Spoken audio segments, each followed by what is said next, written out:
whether it is connecting with professionals in the field, if it's an organization that's based around, an academic major or profession.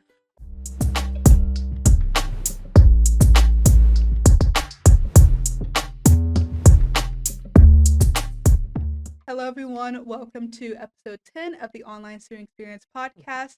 My name is Dallas Wallington. I am the coordinator for OSE. And today's episode, we're kind of focusing on building online community and what that means exactly. My guest today has been here before, but I'm going to allow her to reintroduce herself. Hi, everyone. My name is Andrea Caraway. I am the Online Student Experience Manager for the Division of Student Affairs, and I am excited to be here today and talk about community because I think it's important. I think it's something that the world needs, not just college students, not just Mm-hmm. online students, but I think in general, as humans, we need community. So I'm excited to talk a little bit more about that today. Absolutely. Absolutely agree 100%. So we'll go ahead and go into it, starting with our first question is, what does community mean to you? So to me, when I think about community, I think about having a place where I belong, um, a place where I know other people, a place where I can contribute. So I'm bringing something to this group of people that I'm with, along with they're able to bring things to me as well. So I think it's definitely reciprocal and an exchange that's happening. I think a lot of communities are built around like similar interests or things that people are interested in. So whether it's like a community in your neighborhood, maybe I know we've talked about you being a part of book clubs and things like that. So that's a type of community, or whether it's community on a college campus, there's usually some sort of shared common interest or goal that people are working towards. And then everyone who's a part of that community is doing the work of contributing and bringing their ideas and their talents, their gifts, and things like that. Having a place where they can support and encourage each other. So that's probably like a long definition of what community means to me. I think if we look at like more official definitions of community, they are really groups of people gathered together around a common interest or goal is probably the most common simplified definition of community. Yeah, and I think for college students, when they think of the idea of trying to build their own community or becoming a part of community, they're like, that sounds like so much work. Like I'm not sure, but in reality, it's something as simple as just finding people with similar interests. It doesn't necessarily have to be exactly just with your classmates. Doesn't need to be exactly in your program. It could be anywhere, building in your community, doing something you just like in general. It's a lot easier than people think anyway. Yeah, absolutely. And I think the other thing is like we're all a part of multiple communities, and like some of those communities will have overlap, some of them will be separate. But I think at the base of it, we are really just trying to find connection with other people. Hmm. And our interest and our goals are a good way or a good thing to center those connections around. Awesome. Thank you so much. So we'll go ahead and move on to the next one. Why is building a sense of community important for college students? Well, I think it's important for all humans, Yes. but a lot of the research around college students and what makes college students successful speaks to this idea that when students feel connected, when they feel a sense of belonging, when they have community, when they are engaged on their campuses and engaged in their coursework, they perform better academically. Hmm. And I think it makes sense, right? I mean, I think when you have people that are helping you work towards your goals and that are a positive influence on you that can motivate you to perform better. I think it's also, if you want to stay here and if you want to be able to participate in things like student orgs or these different things that you have, or if you're a student leader, they have GPA requirements. And so Hmm. you have that motivator there. But in general, that's what the research tells us. Everyone who studies college students and the things that institutions can do to make college students feel more successful, a sense of belonging is really a big piece of that. Making sure that college students know that they are important to their Hmm. institution and to other people and things like that. And I'm a firm believer in that college is the place where you get to contribute, where you get to try things Hmm. out, where you get to kind of work through your leadership style and all of those great things. And so I think your community, your college community, is a great place to contribute as well. And I think it's very easy as a college student to forget about the social aspect Mm-hmm. of not just college, but life in general, because we're constantly worried about classes, worried about school, like life, work, anything else. And so it comes very easy to think, oh, I don't need to worry about, going out and talking to friends. I don't need to worry about going and meeting people in my community. I just need to focus on this degree and my classes and I'm good to go. So it's very easy to forget that, and it can become overwhelming if you realize, oh, wait, I did this entire process and I never really built a community around it.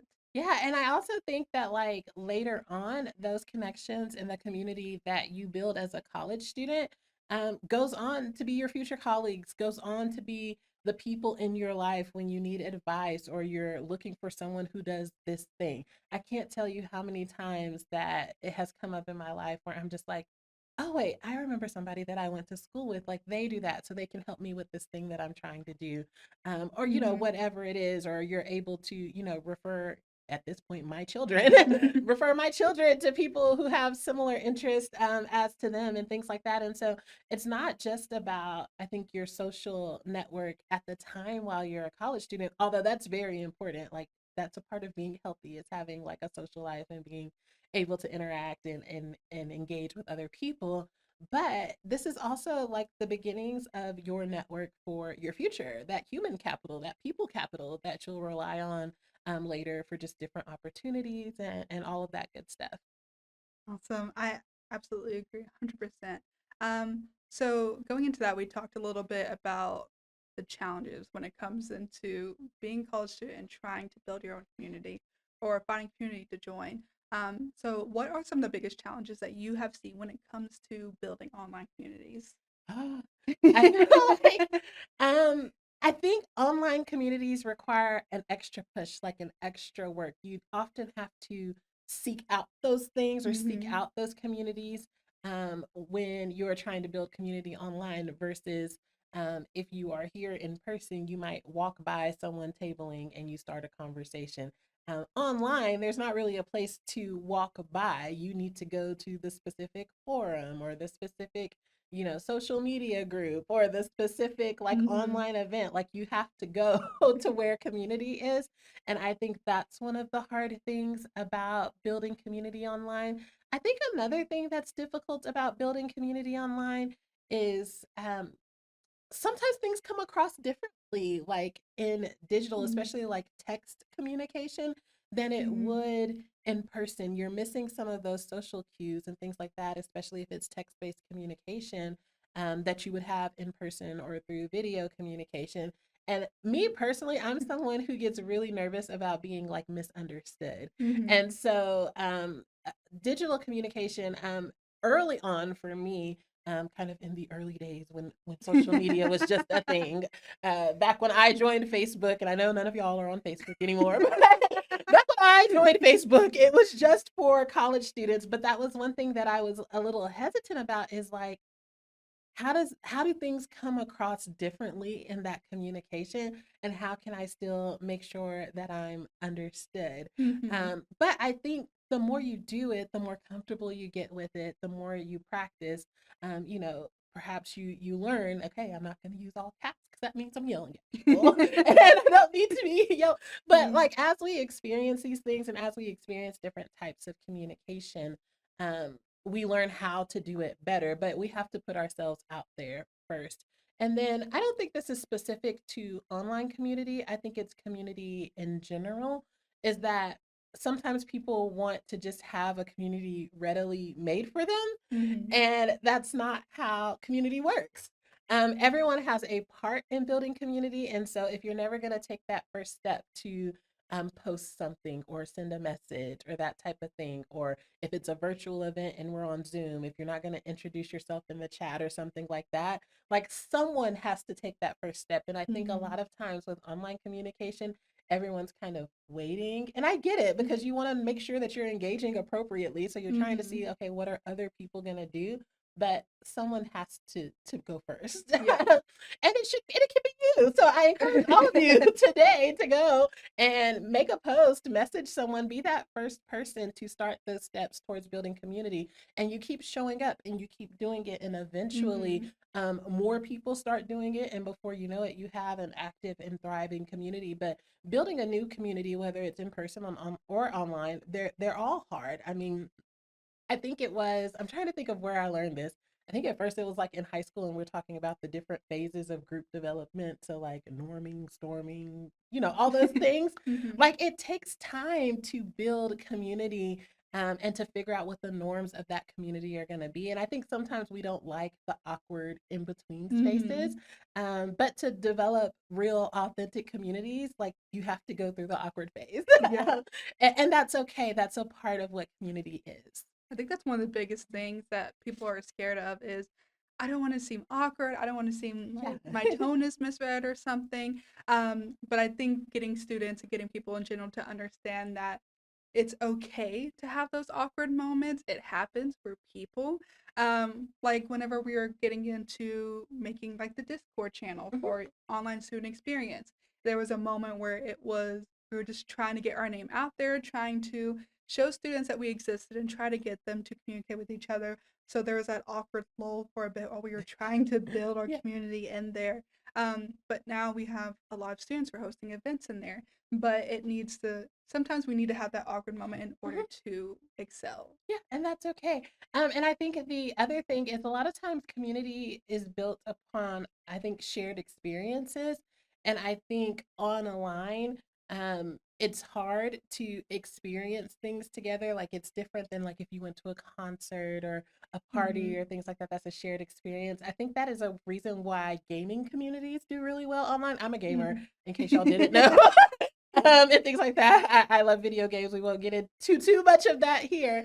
But I think that one of the things that makes gaming communities really successful is that they have a shared experience, like a shared almost knowledge base to draw upon, and do that. And so I think when you have like a strong tie or a strong interest, that kind of helps to create those shared experiences. But I think for online students, they all have this shared experience of pursuing their education online. That Mhm. shared experience of having to self manage and keep track of all the things that they need to do. The ability to be able to do things a little bit more autonomously, and work independently for some of the things that they're doing. And so I think there are a lot of shared interests amongst online students. I think it's just really taking that first step to share and say, Mhm. hey, this is what's going on with me.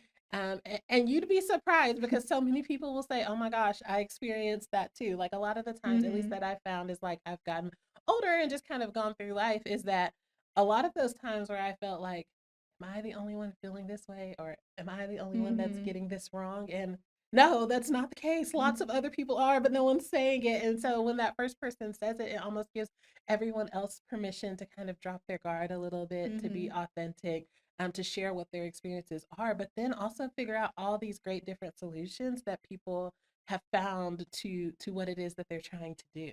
Mhm. I think I think it's also nice whenever as as a former college student.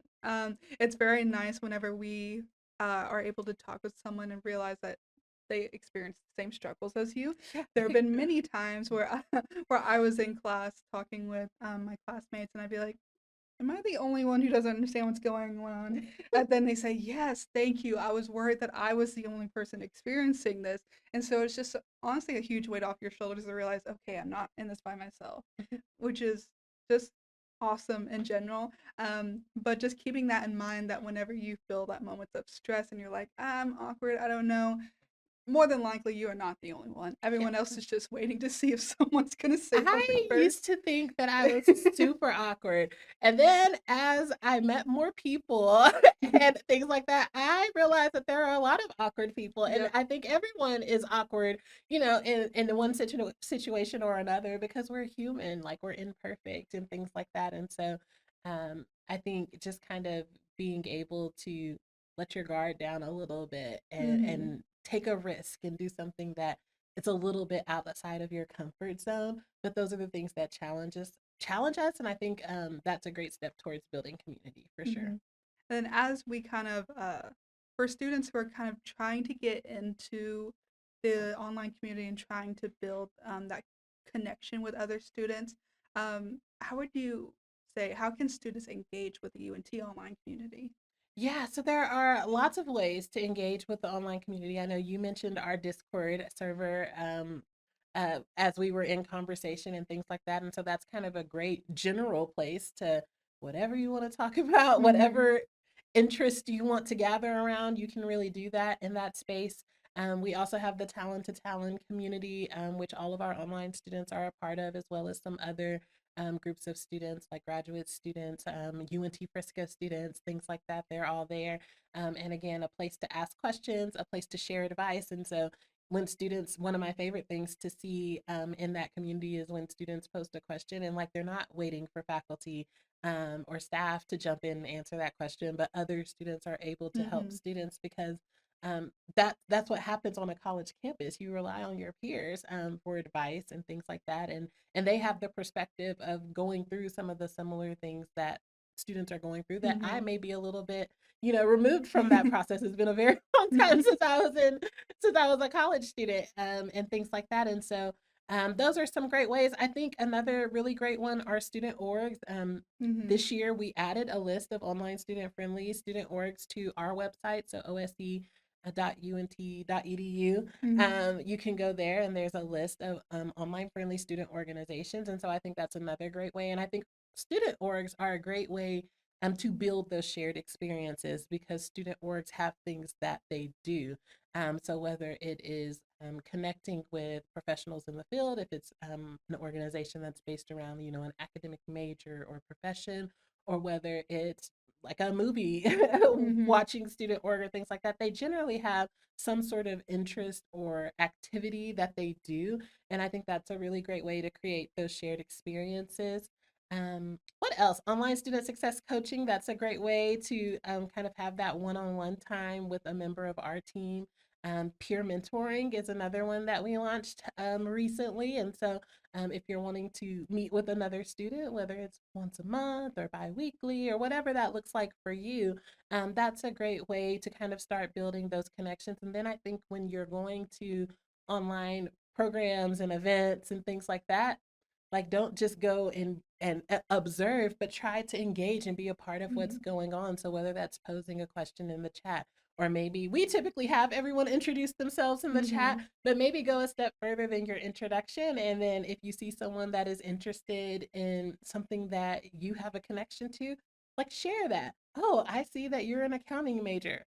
I'm an accounting major too. Whatever that is, and try to build those bridges of shared interest and things like that you're interested in. And that's how those connections start to form.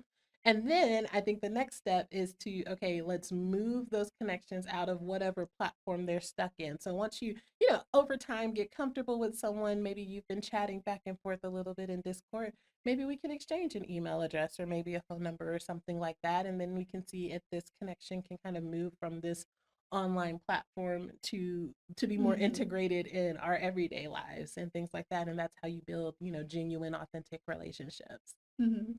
Thank you. So we discussed a lot of like what are some general things you can do to get involved into your community, but in particular, how does the online student experience help online students find and build that community? Yeah, I think we create opportunities for community, right? Mhm. So the Discord server, Talent to Talent, and then just a lot of different events and programs. I know some of the workshops you've put on last semester and this semester have been weekly. And so that gives you a chance to meet someone over the span of time. And so if you're coming to, a 6 week program series and it's designed where you show up for those whole 6 weeks, you kind of have a little bit of a cohort experience where you're going through this together with other students and it's an opportunity for you to connect. But I think our biggest job in helping students find community is really to set up those opportunities for community. But I think, where our limitation is we can't build community for you. Like, Mhm. in order for it to be authentic, it has to be student led, student driven. Students have to do the work of building their community. And so we can create kind of these venues, these opportunities, events, and things like that where the potential for community exists. But I think we still need you all to kind of take that step to Mhm. introduce yourself, to engage, to ask questions, and that's how we start to see community build. Mhm.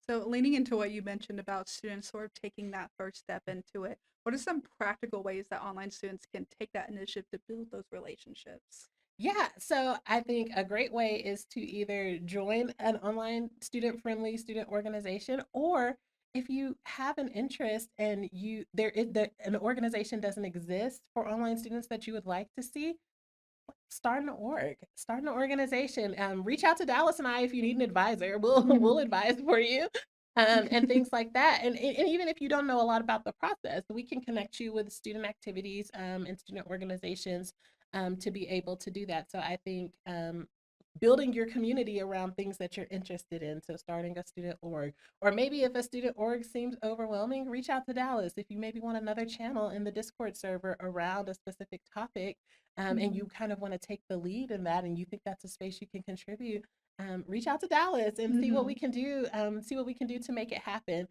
Things that everyone can do is be friendly and talk virtually Mhm. to other people, and so message people in our platform. So whether it's talent to talent, Discord, social media, things like that, engage and respond, comment, reply to people, and all of that good stuff. And I think those are those first steps to building that community. Mhm.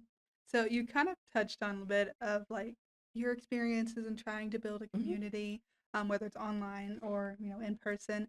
So can you share personal experience or success story of how you or someone else has built those meaningful relationships in an online community?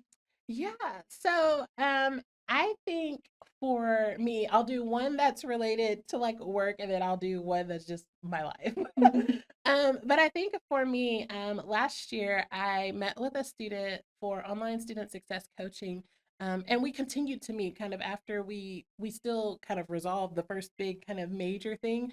But it was still just a good thing to kind of check in and that type of thing. So periodically I would email and just say, hey, just want to check in on you, see how you're doing, or perhaps they would schedule another meeting with me. And so we kind of were in communication, whether it was through like a video conferencing on Zoom or just through email for an entire semester. And so I was so excited when she was actually in the area. She was an out of state student, but when she was actually in the area, she stopped by and like emailed me and was just like, I'm on campus today. I don't know if you're here, but I'd love to meet you. And I'm like, yes, I'm here. We can go get, we can meet, we can have lunch, we can go get coffee, like we can do the things. And so I think that is always my favorite, especially working with online students, is when that relationship does build over time, that kind of started through email, or that started through messaging back and forth.